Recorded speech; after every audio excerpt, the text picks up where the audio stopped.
నమస్తే, welcome to our channel. నేను సిరి.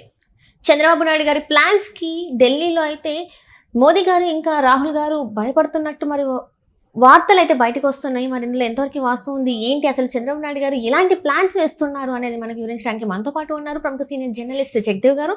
నమస్కారం సార్.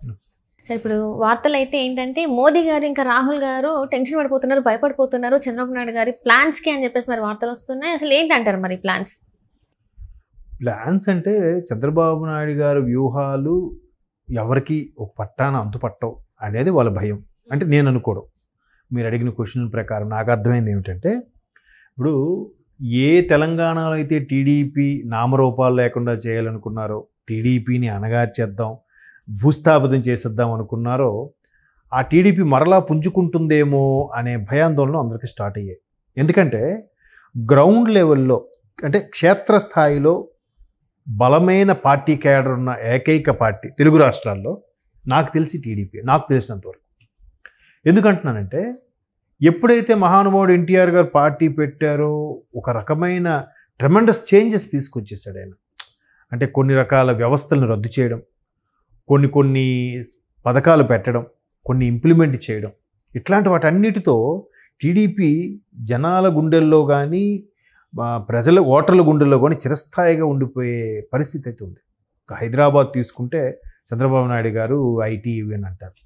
ఒక కిలో బియ్యం మొదట ఎన్టీఆర్ గారు కిలో బియ్యం ₹2 అని కానీ, లేదంటే పట్వారీ వ్యవస్థను తీసేయడం కానీ, పటేల్ వ్యవస్థను నిర్మూలించడం కానీ, ఇలా రకరకాలుగా ఇట్లాంటి నేపథ్యంలో టీడీపీ ఒక మార్కు, ఒక ముద్ర అయితే వేయగలిగింది.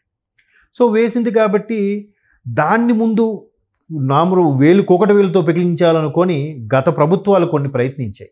అది సక్సీడ్ అయ్యాయి కూడా.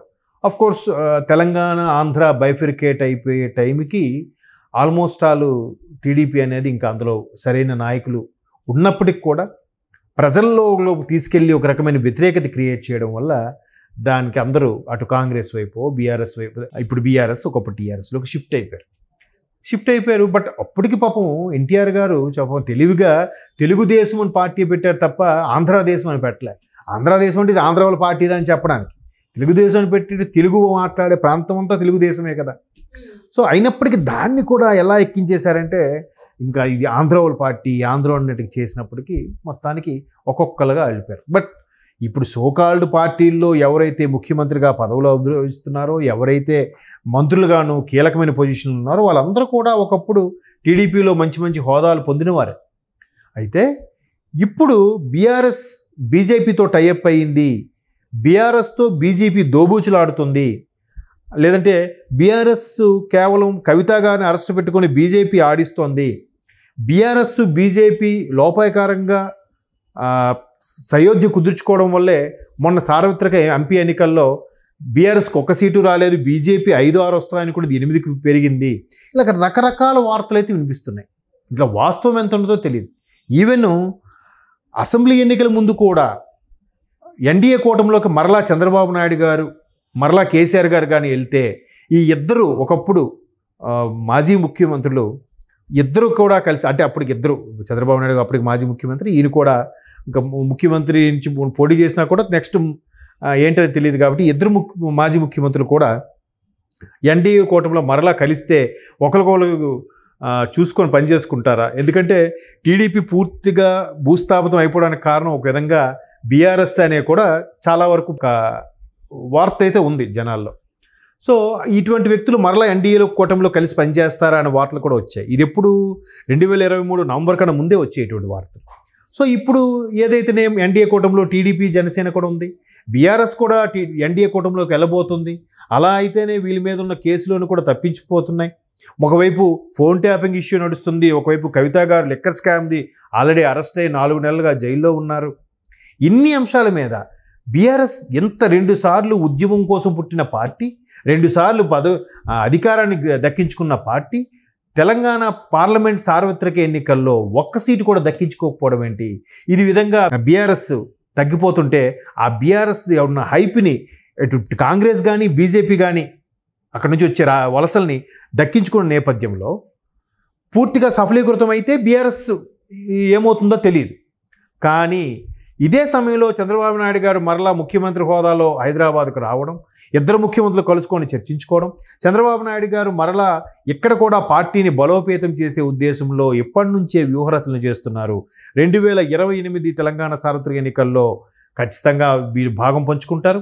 29లో జరిగే పార్లమెంట్ ఎన్నికల్లో కూడా టీడీపీ ఒకవేళ పుంజుకొని ఓ మోస్తరుగా ఉన్న ఒక 2-3 సీట్లను తెచ్చుకోగలిగితే ఖచ్చితంగా అటు ఆంధ్రాలోని సీట్లు, ఇక్కడ తెలంగాణ సీట్లు కూడా కలిపి సెంట్రల్లో టీడీపీ చక్రం తిప్పుతుంది అనే భయము ఇప్పటి నుంచే కాంగ్రెస్, బీజేపీ శ్రేణుల్లో, అగ్రశ్రేణుల్లో కూడా ఒక రకమైన భయం కాదు కానీ ఒక అభద్రతా భావం లాంటిది ఏర్పడిందంట. అసలు చంద్రబాబు నాయుడు గారు వ్యూహాలు ఎప్పటికీ అర్థం కావు. ఆయన ఎందుకు అన్నిటికీ ముభావంగా లేదంటే సౌమ్యంగా అన్నిటికీ యాక్సెప్ట్ చేస్తున్నాడే. ఆ ఎన్డీఏ కూటమిలో కూడా అటు నితీష్ కుమార్ గారు అన్ని డిమాండ్ చేస్తున్నారు, ఏది ఇస్తే అదే యాక్సెప్ట్ చేసి కూల్గా అన్నీ చేస్తున్నాడు. ఇక్కడ అధికారంలో ఉండే స్టైల్ కూడా మార్చేశాడు ఆయన. అధికారులని కూడా ఇబ్బంది పెట్టట్లేదు, ప్రభుత్వ అధికారులని ఇబ్బంది పెట్టట్లేదు, అందరినీ కూడా కలుపుకుపోయేలా చూస్తున్నాడు. సో ఈయన స్టైల్ మార్చాడు. ఇదే స్టైల్లో కంటిన్యూ అయితే తెలంగాణ కూడా టీడీపీ పాగా వేస్తే, అయితే తెలంగాణలో కాంగ్రెస్ ఇప్పుడు ఆల్రెడీ గవర్నమెంట్ ఉంది, బీజేపీ కూడా గవర్నమెంట్ స్థాపించాలనుకుంటున్న నేపథ్యంలో మధ్యలో టీడీపీ కానీ పుంజుకుంటే అప్పుడు ఖచ్చితంగా బీజేపీ మళ్ళీ టీడీపీతో సయ్యద్దు కుదుర్చుకొని వెళ్ళాలి. మరలా టీడీపీకే పగ్గాలు చేపడుతుంది తప్ప బీజేపీ కూటమిలో భాగంగానే ఉండిపోతుంది అనే భయం బీజేపీకి ఉంది. ఒకవేళ టీడీపీ ఆ స్థాయిలో బీజేపీతో టైఅప్ అయి గవర్నమెంట్ ఫామ్ చేస్తే కాంగ్రెస్ మళ్ళీ వెనక్కి వెళ్ళిపోయే పరిస్థితి ఉంది కదా అని కాంగ్రెస్కి భయం ఉంది. సో ఇప్పుడున్న నేపథ్యంలో టీడీపీ కానీ మరలా తెలంగాణలో మెల్లమెల్లగా పుంజుకొని సరైన లీడర్లోకి ఇద్దరు ఏదైతే గతంలో టీడీపీ కోసం పనిచేశారో, గతంలో పదవులు పొందారో అటువంటి వాళ్ళు సరైన లీడర్లోకి ఇద్దరు కానీ ఇటువైపు వచ్చి మరలా దాని ఏకఛత్రాధిపత్యం మీద నడిపించగలిగితే టీడీపీ పుంజుకునే అవకాశం ఉంది. మరోవైపు నారా బ్రాహ్మణికి కూడా తెలంగాణ టీడీపీ పగ్గాలు ఇచ్చే అవకాశం ఉంది. అక్కడ ఎన్టీఆర్ గారు మనవరాలు, ఆ వారసత్వాన్ని పునిపుచ్చుకొని వచ్చింది ఈమె, దామిని ముందుగా పెట్టి టీడీపీని డెవలప్ చేయాలనుకుంటున్నాను వార్తలు కూడా వచ్చాయి. దానికి రీసెంట్గా మీడియా మిత్రులు చంద్రబాబు నాయుడు గారు డైరెక్ట్గా అడిగేశారు కూడా, ఏమంటే నారా బ్రాహ్మణి గారిని ఇక్కడ తెలంగాణ టీడీపీ అధ్యక్షురాలు చేయబోతున్నారంటే వార్తల్లో వాస్తవం ఎంత. ఇంకా మేమే ఇంకో ఆలోచించలేదు, మీరు చాలా ఫాస్ట్గా ఆలోచిస్తున్నారు, చూద్దాం ఏం జరుగుతుందని చెప్పి బాబు గారు నవ్వేశారు. ఏమో ఏది ఎప్పుడు ఎక్కడ ఎలా వర్కౌట్ అవుతుందో చెప్పలేదు. ఇప్పుడు షర్మిలా గారు ఉన్నారు, పీసీసీ అసలు భూస్థాపితం అయిపోయింది అనుకున్న కాంగ్రెస్ ఆంధ్రప్రదేశ్లో కాస్త లేచిందిగా. అలాగని టీడీపీ పూర్తిగా భూస్థాపితం అయిపోలేదుగా. టీడీపీ తెలంగాణకు అన్యాయం చేసింది ఏం లేదుగా. సో ఇటువంటి నేపథ్యంలో నారా బ్రాహ్మణి లాంటి వాళ్ళకి ఇక్కడ అధ్యక్షురాలు చేస్తే టీడీపీ పుంజుకుంటే మరో బలమైన పార్టీగా స్థానిక పార్టీ టీడీపీ ఏర్పడుతుంది.